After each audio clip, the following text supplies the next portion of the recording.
আসসালামু আলাইকুম চাচা, ভালো আছেন? ওয়ালাইকুম আসসালাম। চাচা মানে তুই চাইনিজ চাল না?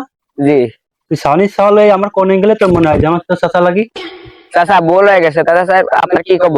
এরপরে তো দেখা হলি ভাই কবি, ঠিক আছে? ঠিক আছে মনে চাচা। দেখবে না? জি চাচা, বাই। এর পরিবর্তে যদি আবার চাচা কইস তারপর তো দেখবা না। ঠিক আছে।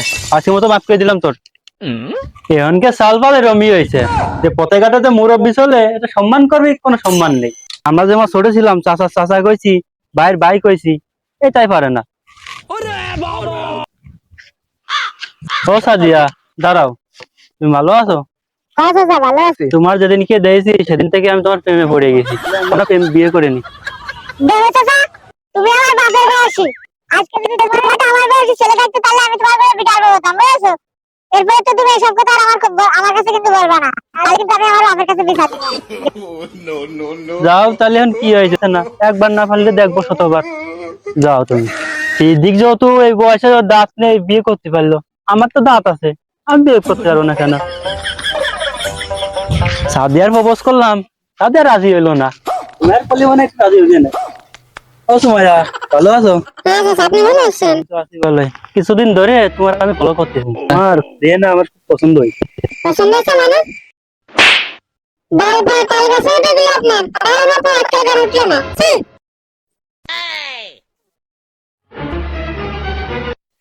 আশেপাশে তো কেউ নেই, ভালো করে দেয়া নেই। যাক, আশেপাশে কেউ দেখা যাচ্ছে না। রে, পীর বাবার দরবার, আপনি কি বিয়ে করতে ব্যর্থ? বারবার প্রেমে ব্যর্থ? যোগাযোগ করুন এই নাম্বারে। ফোনটা দিয়ে দি, কাজেও লাগতে পারে। হ্যালো, কি বাবার দরবার? জি, ইলবাবা দরবার। আপনাদের স্থান কোথায়? আপনি চলে আসুন দাসের ভিটে, অর্থাৎ জনপদীদের গানুর বাজারে। আপনাকে রিসিভ করার জন্য অবশ্যই একজন লোক যাবে। আপনি কিন্তু আমাদের দরবারে আসার আগে কোনো ধরনের অস্ত্র বা কোনো ধরনের গান সাথে করে নিয়ে আসবেন না। আপনাকে আগে থেকে সতর্ক করা হলো। আচ্ছা ঠিক আছে, আমি রওনা দিচ্ছি, ঠিক আছে?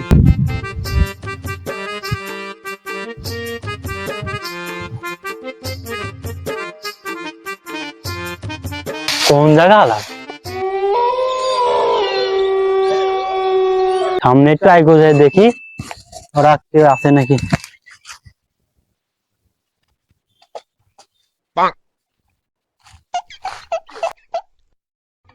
ফোন দিয়ে নি, এখন তো স্থান চিনতেছি না। হ্যালো বাবা, হ্যাঁ বৎস, বলো। আমি তো আপনার স্থানে চলে আইছি, তো আপনার লোকেশনটা মানে আমি আপনাদের স্থানে চিনতেছি না।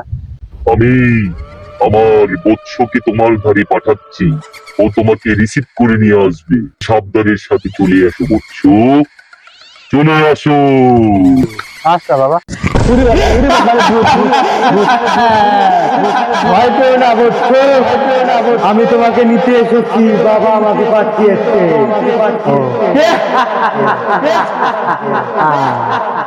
তুমি আমার পিঠে ওঠো, আমি তোমাকে নিয়ে যাব, আমি তোমাকে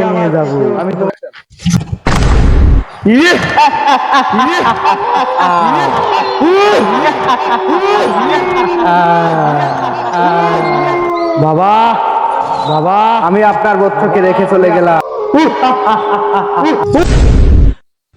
কমিন দেখিল বাবা, বাবা ধ্যানে আছে।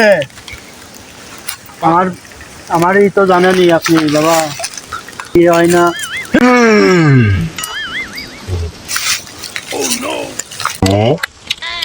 তুমি এসেছো? হ্যাঁ বাবা। তোমার আসার পথে কোনো বিঘ্ন ঘটেছিল? না বাবা।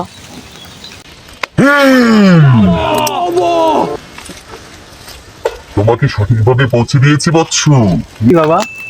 আচ্ছা বৎস, আমি জানি তোমার সমস্যা। তুমি সাদিয়াকে প্রপোজ করেছো, সাদিয়া তোমাকে রিজেক্ট করেছে। তুমি সুমায়াকে প্রপোজ করেছো, সুমায়া তোমাকে রিজেক্ট করেছে। এটাই তো তোর সমস্যা বৎস।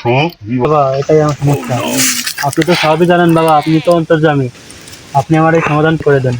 অবশ্যই বৎস, আমি তোর সকল সমস্যার সমাধান করে দেব। আমি এরকম অনেক সমস্যার সমাধান করেছি বৎস। টিকটকার মামুনকে আমি এই সমস্যার সমাধান দেওয়ার পরও লাইলাকে বিয়ে করেছি। এটাই হলো আমার। তুই তো জানিস যে বৎস, সবকিছুর পিছনে একমাত্র শুধুমাত্র টাকা। তোকে স্মার্ট হতে হবে বৎস। আমি তোকে যে টিপস গুলো দেবো তুই সেইগুলো কাজে লাগাবি। কি বাবা? হে বাবা, তোর ড্রেস আপ চেঞ্জ করতে হবে, 3 দিন ঘোড়ার গোবরের জল খেতে হবে। তাহলে তোর সকল সমস্যার সমাধান হয়ে যাবে। এখন তুই আমাকে কুন্নিশ কর বৎস। বাবা হে বাবা, যা বৎস, তোর সকল সমস্যার সমাধান হয়ে যাবে। যা। তুই সাবিয়া নাদিয়া সময়ের থেকে ভালো কাউকে যা। বাবা বাবা